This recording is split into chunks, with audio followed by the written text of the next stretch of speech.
ओम अज्ञानतिमिरन्धस्य ज्ञानञ्जनशलाकया चक्षुरुन्मीलितं येन तस्मै श्रीगुरवे नमः।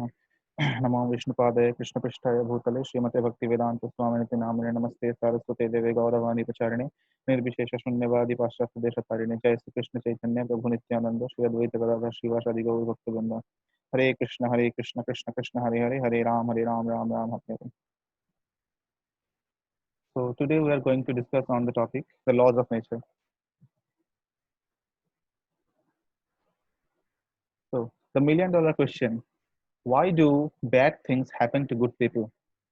Every one of us is interested to know this question. Why do bad things happen to good people? Hmm. So there comes the law of karma. So law of karma is a subset of the laws of nature. The laws of nature is a big thing and it's a subset. The law of karma is the subset of that. So first of all, we will see the law of karma in detail. Okay. So in Mahabharata, there is a nice story. So we all know that King Dhritarashtra, he was born blind from the very beginning. Hmm. Now, so Dhritarashtra was very much depressed. He asked once he asked Lord Krishna that, "Oh my dear Lord, why am I born blind? I remember in my last 100 lives, I have never committed any kind of sinful activity. Still, why am I born blind?" So we should note that Dhritarashtra is such a great personality, great soul, that he could remember his last 100 lives. We cannot do that. We cannot even remember our last life, previous life. We cannot do that. But Dhritarashtra could that. Dhritarashtra could remember his last 100 lives. So to answer that question, Lord Krishna said him that, "Oh my dear Dhritarashtra, yes, in your last 100 lives, you have not performed any sinful activity, but in your 101, that's the 101th life, or the before your last 100th life, in that life, while you are a boy, you are playing in the garden, and once you picked up a butterfly, and with a fork, just playfully, you made it blind. Hmm? You did it very playfully, but somehow or other, you didn't get the reaction of that activity in your last 100 lives. That's why even though you didn't commit any kind of sinful activity in your last lives, previous lives, but in this life, you got that reaction as you have made that particular butterfly blind. So here is the learning that law of karma means whatever activity we perform, it will definitely have a reaction, and that reaction we might get maybe in this life or previous life or maybe next life. It doesn't matter, but any time, definitely some point of time we will get it, but we don't know when we will get it. So what is karma basically? Karma is, I think, any kind of fruitive activity, whatever we perform uh, for the maintenance of our body or just for living this livelihood. That is karma, or fruitive activity. Now, one we can classify the karma or fruitive activity in two portions.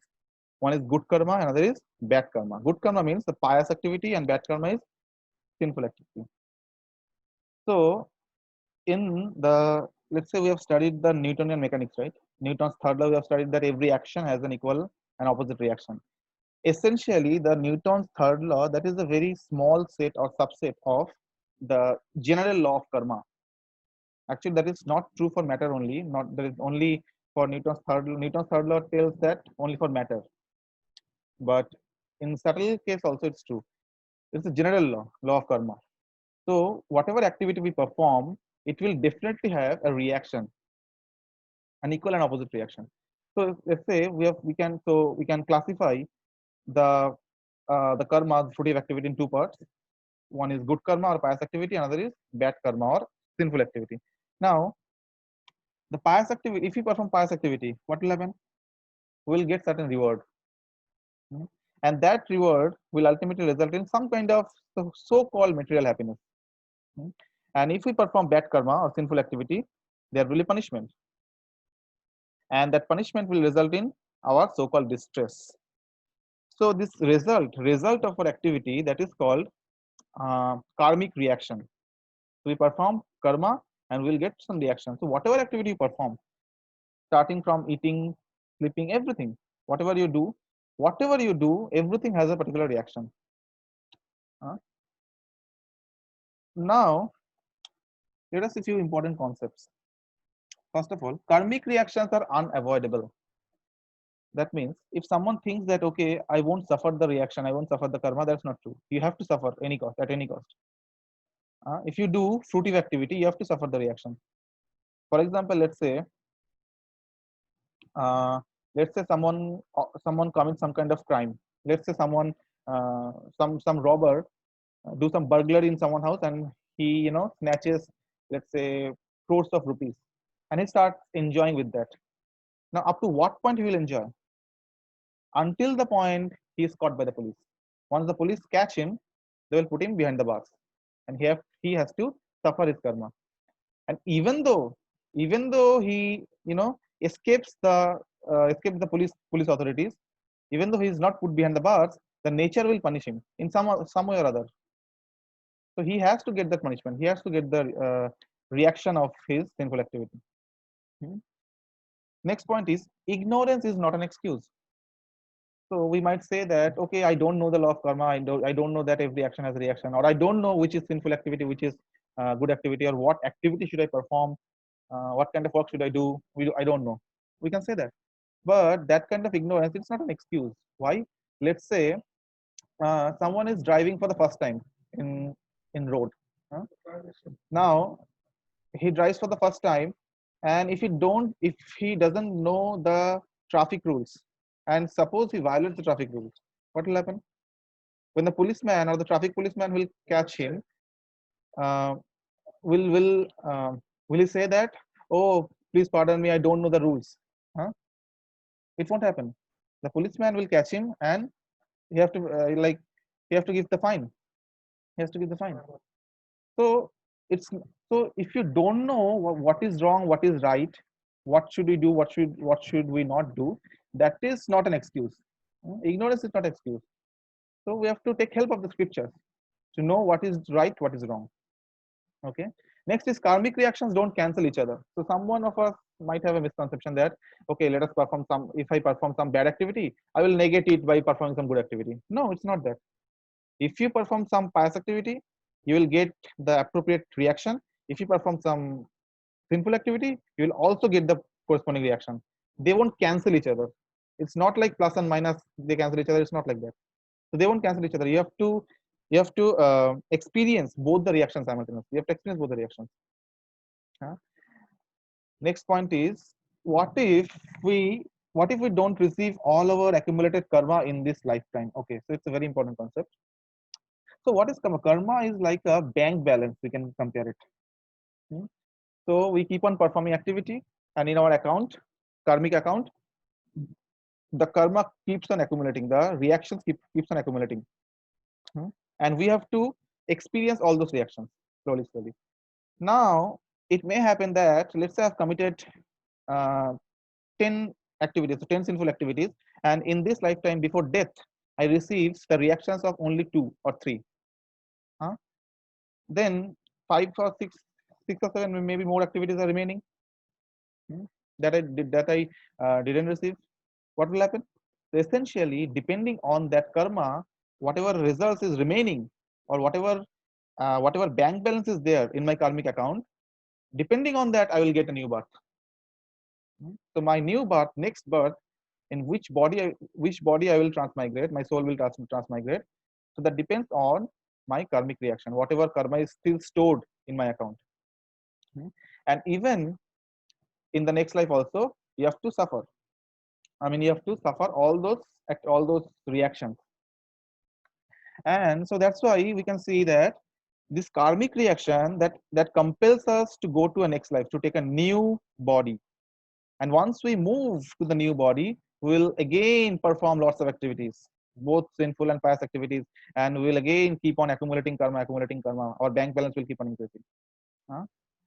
So, and maybe actually, so the good karma and bad karma, actually, both we can compare it like two different currencies, two different modes of currencies in our bank account. So they don't cancel each other, and they cannot be converted to each other.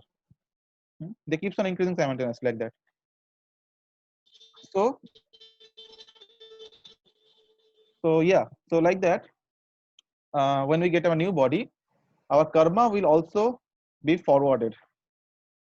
It will also be forwarded with us, and depending on our karma, whatever is remaining at the time of death, depending on that we will get our new birth, and in that life also we will perform so many activities and we will keep on accumulating karma. And so that's why again and again we will be cycling in this repeated cycle of birth and death. But if you remember, at the very beginning, at the first class or first session, we have discussed that what is the goal of life. This world is a place of misery. Dukhala mashashvatam. So Krishna says it's a dukhalaya. Like pustakalaya. Pustakalaya means where pustak or the books are found. Similarly, Himalaya. Himalaya means where him or you see snow is found. Vidyalaya means where vidya or education is found. Similarly, dukhalaya means where dukha or where everything is dukha or misery. So this world is full of misery. You cannot avoid it. Okay. So that's why we are spiritual beings. Our real identity is we are spirit souls. We are not this body. And our goal of life is to escape this repeated cycle of birth and death. So that's why so basically our target is to make this bank balance zero, this karmic balance completely zero. Okay. We'll see after a few slides what I mean by that. Okay. So that is one thing. Next is very important point: is everything predestined? So if everything, all of whatever will happen in our life, if everything predestined, everything is destined already. The answer is yes. Certain things are destined, like our birth, which body we will get.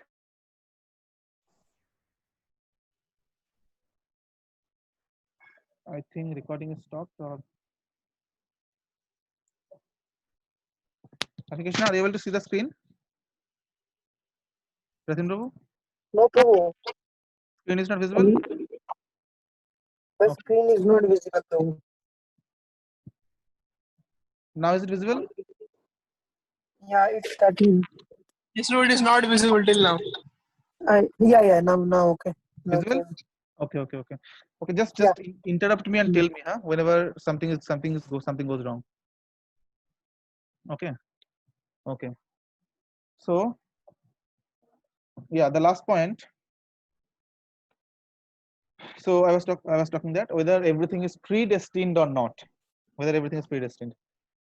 You see that yes, something is definitely predestined, like what kind of body we will get, when will we die, or how much amount of happiness or how much amount of distress we'll get. These things are predestined, but how we will react to those happiness and distresses, that is not predestined. For example, let's say you board a flight. hmm, So when the flight will take off and when the flight will land, that is not in your control, right? You don't have any control on that. But during the flight, whatever you will do, you may watch some movie, you may read some books, huh, or whatever you may perform. So that is completely on your hand. So similarly, in our life also, certain things are predestined. Our birth, death, and how much amount of happiness or distress we will get. These things are predestined depending on our previous karma that we have accumulated so far. But how do we react, that is up to us. And depending on the reactions, how do we react to some situation, we may be in some kind of misery, we may be facing some kind of trouble, but how do we react to that trouble, how do we act, or what is our activity? Depending on the activity, new karma will be built and our future might change also. So in that way, um, so both the things are correct. So there is some destiny and we do have choice, we do have certain choices. Okay. Okay. So the fundamental law of nature. What is the fundamental law of nature? It says that every living being has to undergo 6 changes. What is that? Birth, growth, maintenance, reproduction, diminution, and destruction. So every living being, he will take birth, he will grow, his body, there is bodily growth, and he will maintain himself. Then he will reproduce. He will produce child, new siblings, um, new descendants. And then slowly the body will be, there will be diminution. The body will slowly, move into old age. It will grow old, and finally will die. So this is not only true for human life. This is true for any living entity. This is general, common for any living entity. So no one can stop this process by so-called material science. No one can stop this. This is the nature's law. This is the law, fundamental law of nature. Everyone has to, once you take birth, you have to die, and in between uh, you have to go through all these changes. Unless you commit suicide, that is a different thing. That is a complete different. In scriptures, it is completely described differently. So suicide is a very, I mean, it's a very heinous act. It's a very sinful activity, committing suicide. Anyway, so unless you commit suicide, then that is. So we have to go through all these steps, all these processes. For example, let's say, so I remember there was Michael Jackson, and Michael Jackson, he was, I mean, he tried to live for so many years. He tried to live for, I heard he tried to live for 150 years. He had a huge passion for living so long. So that's why uh, what he did, he engaged so many doctors in his own house, and whatever he used to eat, before he eats that, it used to go to the lab. After getting tested, he used to eat it. That's how he had made so many arrangements to defy these laws of nature, and he wants to live for 150 years. But what happened ultimately? He lived only for 50 years. At the age of 50, he died. So no one can, by the so-called material science or anything, no one can, no one can, combat, or no one can uh, change this law of nature. You have to go through all this process. Okay. Now, very important question: who controls this material nature? So we can see that it's a very nice structured way. So in our constitution also, the law is created by some kind of lawmaker. So for India, the constitution is made by um, B.R. Ambedkar or what? B.R. Ambedkar. So anyway, like any kind of law is made by someone, and we can see the nature is moving in so beautiful way. The material nature is moving in so beautiful way. Everything is acting so beautifully. So who is the lawmaker? Who is the controller of everything? Bhagavad Gita gives the answer. Krishna says in Bhagavad Gita, 9th chapter, 10th verse, Maya Dakshina Prakriti Swate Sacharacharam Hetu Nanena Kaunteya Jagat Viparivartate. Krishna says that this material nature, which is one of my energies, is working under my direction, the son of Kunti, producing all moving and non-moving beings under its rule. This manifestation is created and annihilated again and again. So Krishna is saying this material nature is Krishna's energy, one of the energies. So actually, Krishna's energy can be divided into three categories: is external potency or external energy, then marginal energy, and internal energy. So this material nature, whatever we're seeing, that is actually Krishna's external energy. It's a very small part of Krishna's infinite energy. So Krishna says that, like, so this everything is controlled by him. Also in Bhagavad Gita, 7th chapter, 14th verse, it is said that Daivi hi esha gunamai mama maya durattaya mameva ye prapadyante maya mitam tarantite. Krishna says this divine energy of mine, consisting of the three modes of material nature, is difficult to overcome, but those who have surrendered unto me can easily cross beyond it. So Krishna says that this nature is controlled by essentially three modes. There are three modes of material nature. Krishna says Daivi esha gunamai, guna or three guna or three modes. It is entire nature is controlled by three modes, and he says that this material nature is very difficult to overcome. So guna, another meaning of guna is rope. Rope, or I mean Bengali dori, or in Hindi rassi, or whatever is said. So guna, another meaning of guna is rope. So Krishna says there are three ropes that bind every living entity. So the three modes of material nature, everything is controlled by that. And Krishna says that this is very difficult to overcome this material nature.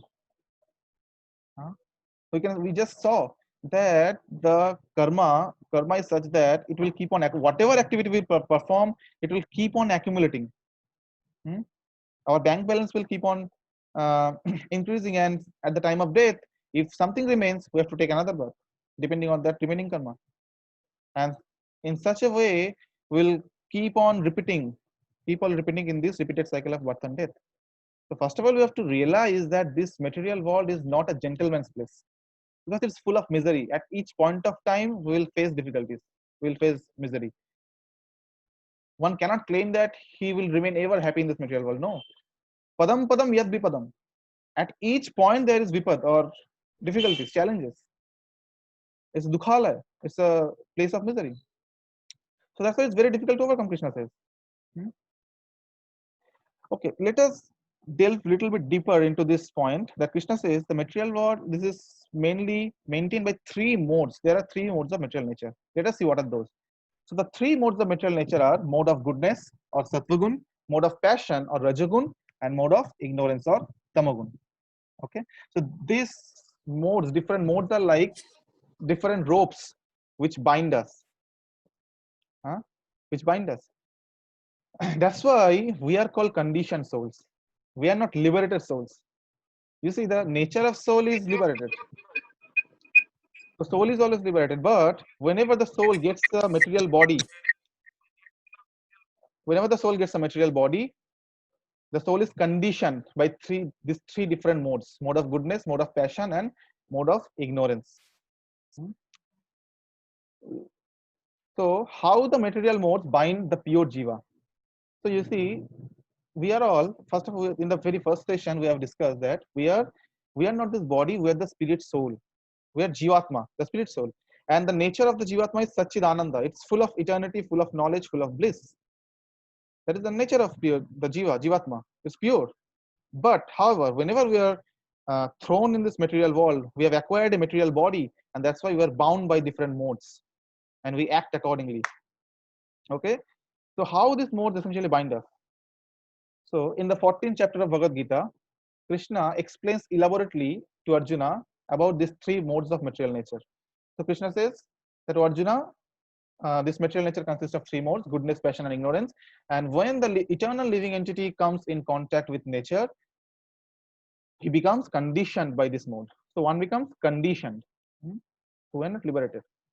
Then Krishna says in 6th verse of 14th chapter that this mode of goodness, being purer than the other, is illuminating.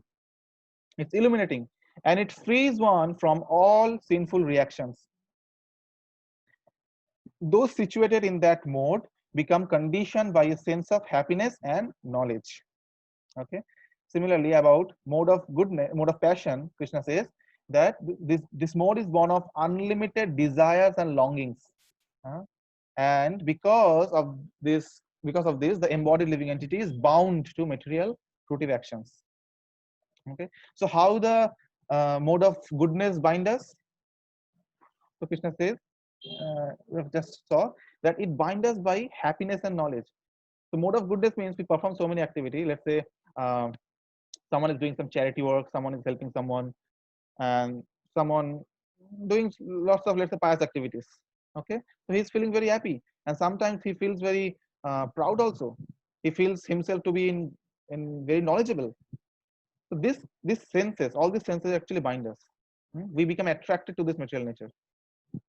Okay, similarly, the mode of passion. Mode of passion means a strong desire to achieve something, to achieve money, to achieve name, to achieve fame, a strong desire. We think that just by our endeavor we'll achieve everything.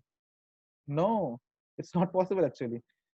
Only by our endeavor it's not possible. Yes, endeavor is required, but only by our endeavor it's not possible, because there is something divine. Everything is not in our control. We may prepare for an exam very nicely, and it's our duty to prepare for an exam nicely, but what kind of question will come in the exam, that's not in our hand. Okay, there's something beyond our control. Anyway, the mode of passion says that the strong desire or urges to achieve something, and Krishna says that the embodied living entity are bound by these fruitive actions. One who is in mode of passion, that he want to enjoy the fruits of his actions. Similarly, in the 8th verse of 14th chapter, Krishna says about the mode of ignorance, that this is born of this mode of darkness or ignorance. It is born out of ignorance and is the delusion of all embodied living entities. The result of the mode are madness, indolence, and sleep, which bind the conditioned soul. So actually, this is the worst mode, actually, mode of ignorance, or Rajogun is the worst possible mode. So let us try to understand or see what are the symptoms of these different modes. So in Srimad Bhagavatam, 11th canto, 25th chapter, verses 2 to 5, Krishna there explains to Uddhava in details what are the symptoms of these different modes. What are the symptoms of mode of goodness? What are the symptoms of passion and ignorance? So the symptoms of mode of goodness is, see, the person will be having his mind and senses will be in control, then he is tolerant, then discrimination, sticking to one's prescribed duty, truthfulness, mercy, satisfaction in any condition, generosity, renunciation of sense gratification, simplicity, humbleness. So these are all the qualities, the symptoms who are one who is in mode of goodness. Similarly, mode of passion, the symptoms are, material hankerings or desire, great endeavor, audacity, dissatisfaction even in gain, then false pride, considering oneself different and better than others, sense gratification, rash eagerness to fight, a fondness of hearing oneself praised, the tendency to ridicule others, advertising one's own prowess, etc. So all these things comes under the mode of passion. So if we see that this symptom, someone is showing this kind of symptoms, then he is in mode of passion. Similarly, the qualities or the symptoms of mode of ignorance is intolerant anger, speaking without scriptural authority, violent hatred, hypocrisy, chronic fatigue, quarrel, then lamentation, delusion, unhappiness, depression, sleeping too much. So note that the sleeping too much, this also comes under mode of ignorance. It's not very good thing. Similarly, false expectation, fear, laziness. So these are all mode of ignorance. So these are they're like, so all our activities, whatever we perform, you see, or whatever happens to us, that can be classified in these three different categories: either sattvagun, rajagun, or tamagun. Sattvagun means mode of goodness, rajagun means mode of passion, and tamagun means mode of ignorance. So if we just try to understand ourselves, if we just try to evaluate ourselves, just try to see our activities, whatever we perform. Do we sleep too much? Do we or are we tolerant? Are we simple? Are we humble? Or we have a huge pride? Do we perform? I mean, do I do great endeavor? So we can test ourselves or judge ourselves depending on activities, and we can find which activities are in which mode. So we can see that actually we are consist of different modes. So we are a combination of three modes. It's not that someone is completely situated in mode of goodness, someone is completely situated in mode of passion, someone is completely situated in mode of ignorance. Typically, it's not the case. Yes, if someone is able to tolerate, someone is able to transcend this lower mode, that is the mode of ignorance and mode of passion, he will be able to place himself completely in the mode of goodness. But typically, in general, most of the people, we can see generally all these three modes come together. Like there are certain percentages. We will see some of our activities are in mode of goodness, some of our activities are in mode of passion, some of our activities are in mode of ignorance. So this mode of passion and this mode of ignorance are actually lower modes. They're not very good. We can see, is this good? Sleeping too much, or being in depression, or intolerant anger. Is it good? No. Similarly, pride, false pride, sense gratification, fondness of hearing oneself praised. Is it very good quality? No. These are not very good. So our target should be always to how we can transcend, how we can come across. I mean, how we can transcend all this mode. To transcend the mode of ignorance, transcend the mode of passion, and situate ourselves in the mode of goodness. So all of us we should try to always situate ourselves in mode of goodness or sattvagun, because that is the starting point of self-realization. Unless we situate ourselves in mode of goodness, it is very difficult to start self-realization. Who am I? What is the goal of life? Finding answers to all the questions. Practicing spirituality. Spirituality means what? It's the science of spirit. So typical modern, I mean, the material science, it deals with the matter, but spirituality deals with spirit. Material science cannot deal with spirit because it's subtle. Spirit is subtle. Material science can deal with only gross things. So that's why it's very important to understand our real identity, or try to self-understanding or self-realization. That is very important. So self-realization starts from the mode of goodness. One needs to situate himself in the mode of goodness. Okay. Now it's very important point. So till now we have talked about different karma. Karma means whatever activity we perform, it will have a reaction. But question is, are there some kind of activity which doesn't have any reaction, or how to cut this knot of karma? We see that whatever we perform, whatever activity we perform, that would have a similar and I mean equal and opposite reaction. We have to face the consequence, and in such way we'll keep on accumulating our bank balance, and we'll keep on repeating in this cycle of birth and death. Then how to come out of that cycle? Is there some activity which is which does not incur any reaction? Yes, so that is called akarma. So akarma means opposite of karma. What is karma? The opposite of karma is akarma. So what is the karma? Very so simple example. Let's say a soldier or some army, let's some Indian army man. In the fighting, let's say there is a fight between India and China. So recently, I mean, it's a very heated situation. But anyway, let's say there is a fight between two different countries, and the army man, what he does, let's say, he kills some of the opponent soldiers. Okay. Before going that, I just want to make sure that I'm audible and slides are moving properly. Ratin Prabhu, can you please Yeah. confirm? Everything is fine, right? Yes, fine. Okay. So yeah, so I'm giving the example of army fighting in the battlefield. So if the army fighting in the battlefield, if he kills some opponent soldiers, then will the state law punish him? Will he get punishment? No, right? He won't be punished for that. Why? Because he's acting for the government. He's not acting for himself. He's fighting or he's killing for the government, for a higher authority, for a higher purpose. That's why he's not being punished. Similarly, in our life also, if we perform our activities not for ourselves, not to satisfy ourselves, rather for a higher purpose, for a higher authority, for God, for Krishna, then that action doesn't have any reaction. In scriptures, it is explained very nicely. That is called akarma. So, akarma means performing activity for Krishna, for performing activity for God. And these actions, so whatever activity we perform for Krishna, it doesn't incur any reaction.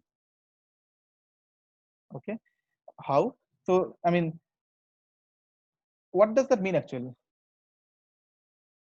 See, for example,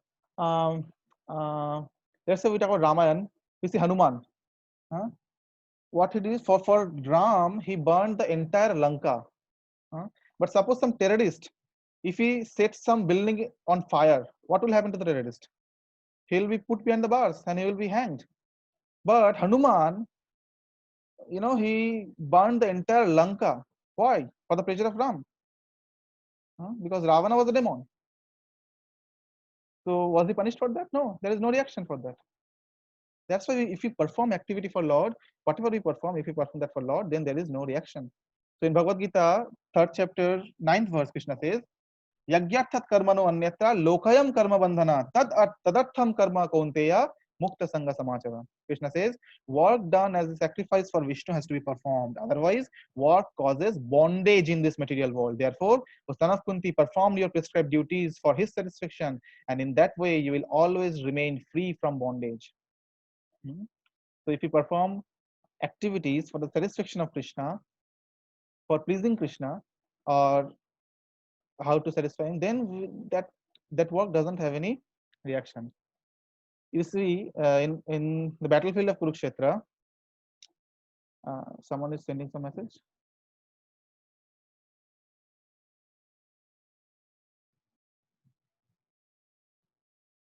Okay, someone is trying to join.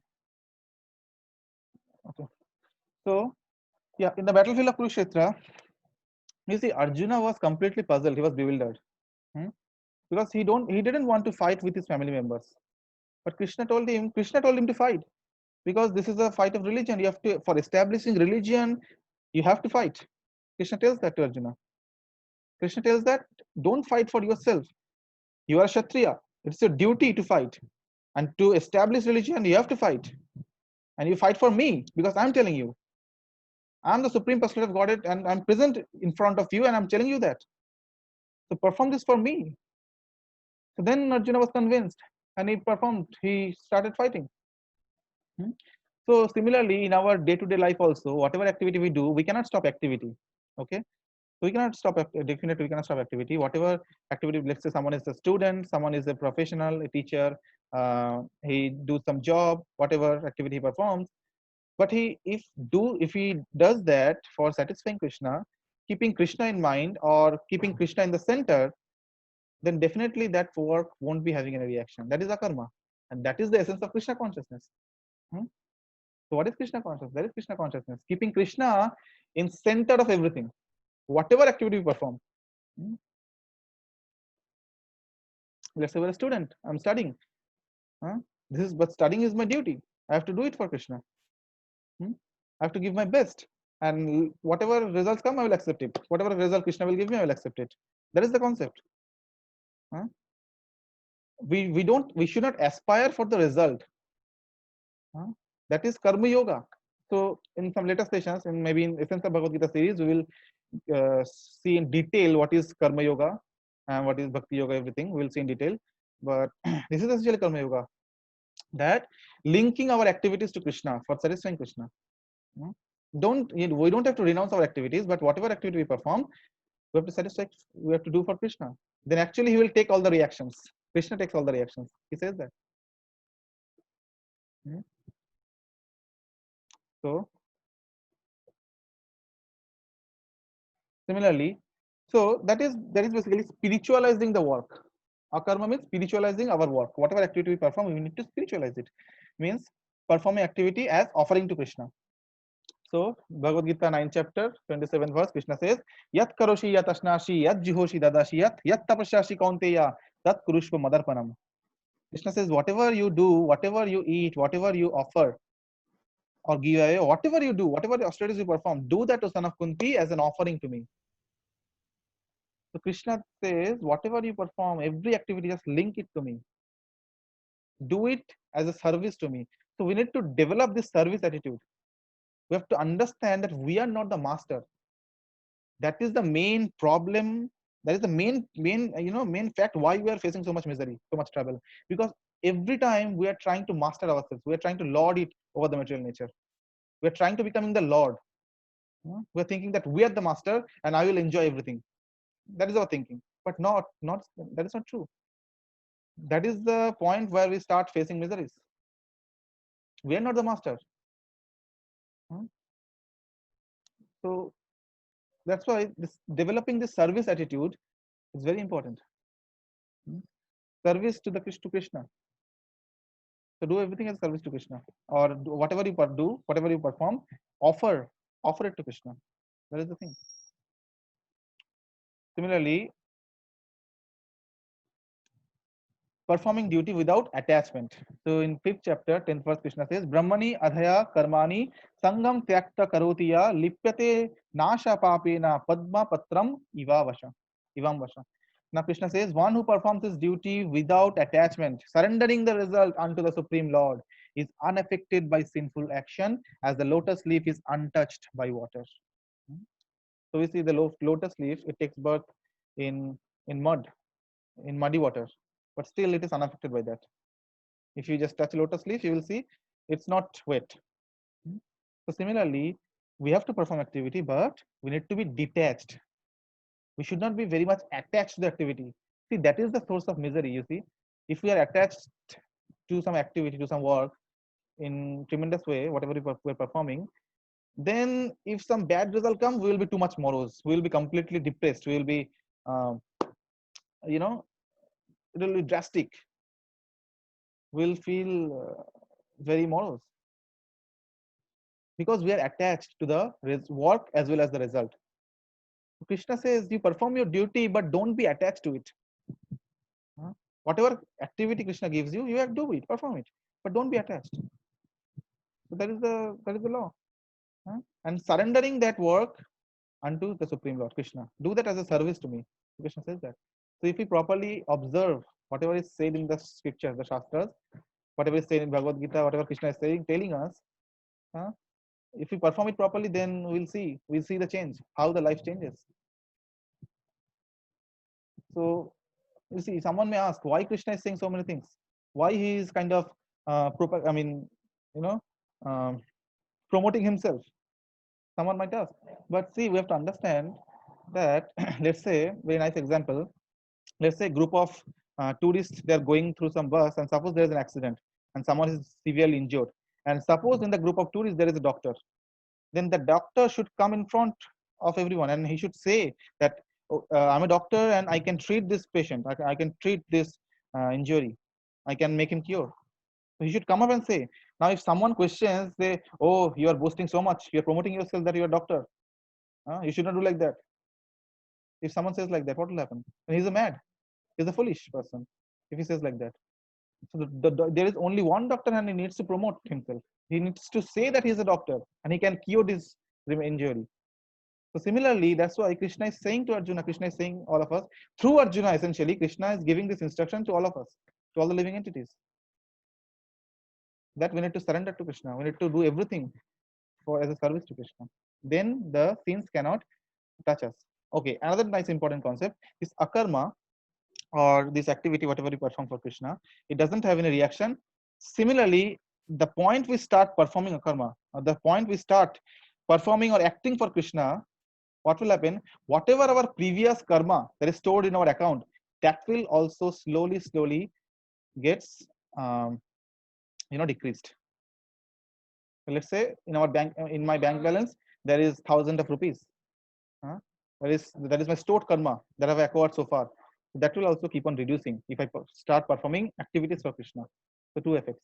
That's how slowly the ultimate goal is, at the end of life, we should make our bank balance completely zero so that we can exit this cycle of birth and death. Okay, and that is the way of happiness. So service is actually happy. You see, in our family life also, if someone serves, let's say whatever, we have so many good relationships. We are very much affected to our mothers, our mother, father, our family members. Whenever we are able to serve them, we feel so much, we feel so much happiness, right? You might have observed. Whenever we serve our parents, our family members, we feel so much happy. Why? Because this service nature is within our soul. In spiritual world, we will see in detail what is spiritual world in some later session. But in spiritual world, all the living entities, they are continuously engaged in serving Krishna. They have only one engagement, only serve Krishna, and in that engagement they are full of bliss, full of happiness. They're completely happy. There is no misery. So that's the spiritual world is also called Vaikuntha. Vaikuntha means Vikunta. So there is no misery, without any misery. And this material world is known as Kunta. It's full of misery. So real happiness is in service. That is our practical experience. So Krishna is saying that. Okay, so with this, I would like to stop this session. Hare Krishna, thank you so much for your kind attention. Rathin Prabhu.